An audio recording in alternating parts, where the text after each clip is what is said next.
All right, guys, back at it again with another video.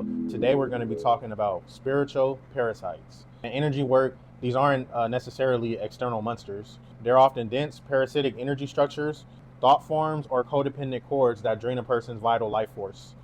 Okay, so let's refrain from the parasite word and let's look at it from an energetic standpoint. We can define them as autonomous energy loops or thought forms that feed on low frequency emotional outputs like fear, anger, shame, or anxiety. Let go of any fear you might have around this because all it really is energy.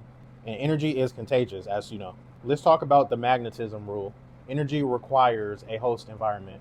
A parasite cannot latch onto a field unless there is a matching resonance, such as unhealed emotional wounds, childhood trauma, chronic stress, or a boundary leak.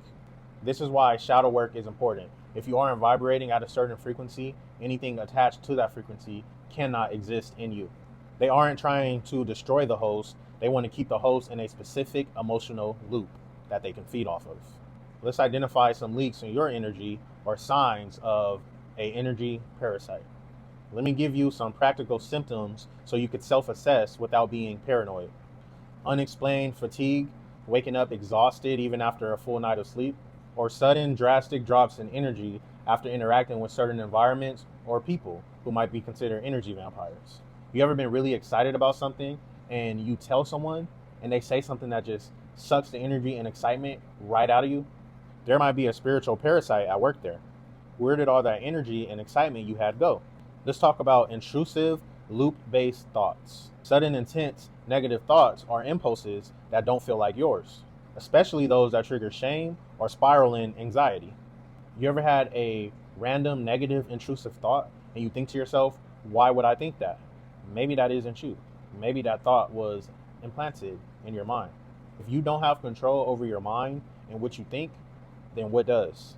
A healthy, high vibrational aura naturally repels these dense frequencies, whereas holes in the aura caused by trauma, substance abuse, or extreme emotional burnout acts as open doorways. That's why things such as meditation is important. It can strengthen the aura and close these quote-unquote doorways.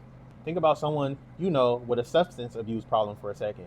People who tend to overabuse alcohol or do certain drugs, they tend to act in a way that the sober them wouldn't act.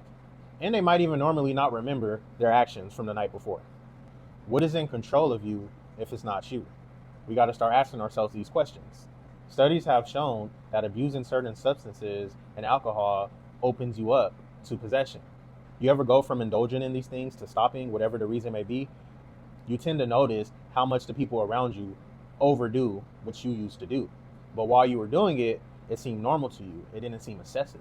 But once you stop, you see things from a different perspective, from a different reality. You ever try to change your life for the better and people start removing themselves, distancing, and not wanting to be around you? All because you won't indulge in the unhealthy, low vibrational patterns that they do? This is an example of how when you raise your frequency, you naturally repel low vibrational entities, energy, and parasites. Let's talk about trauma and cords of attachment. These form in daily life through relationships and unhealed shadows. Heavy transactional relationships create energetic cords, where one person's ego literally feeds off of the other's emotional energy. If you constantly absorb other people's stress, if you're in a codependent relationship, if you have weak personal boundaries, or struggle with people pleasing, you are psychologically permitting an energetic drain, or giving power to our energetic parasite. One example of this would be an unhealed inner child seeking validation in all the wrong places, causing a lot of hurt, pain, and trauma in the process. Spiritual parasites often anchor into our unacknowledged shadow self. For example, if someone represses resentment, an energetic parasite can attach to that specific pocket of energy and amplify it.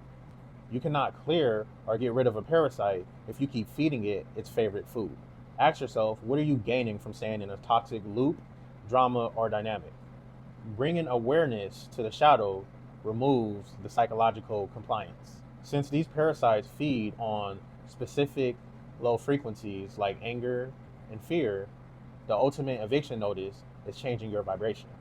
If you stop feeding the frequency they exist on, they are forced to detach and find another source. There is power in your words and your intention behind them. Declare energetic sovereignty and actively call your energy back from all dimensions, timelines, and spaces. I'm going to end on this. A spiritual parasite is simply an energetic reflection of an unhealed psychological wound. When we heal the wound through shadow work, the parasite naturally starves because we have changed the frequency of our energetic environment. And with that being said, peace to you, family.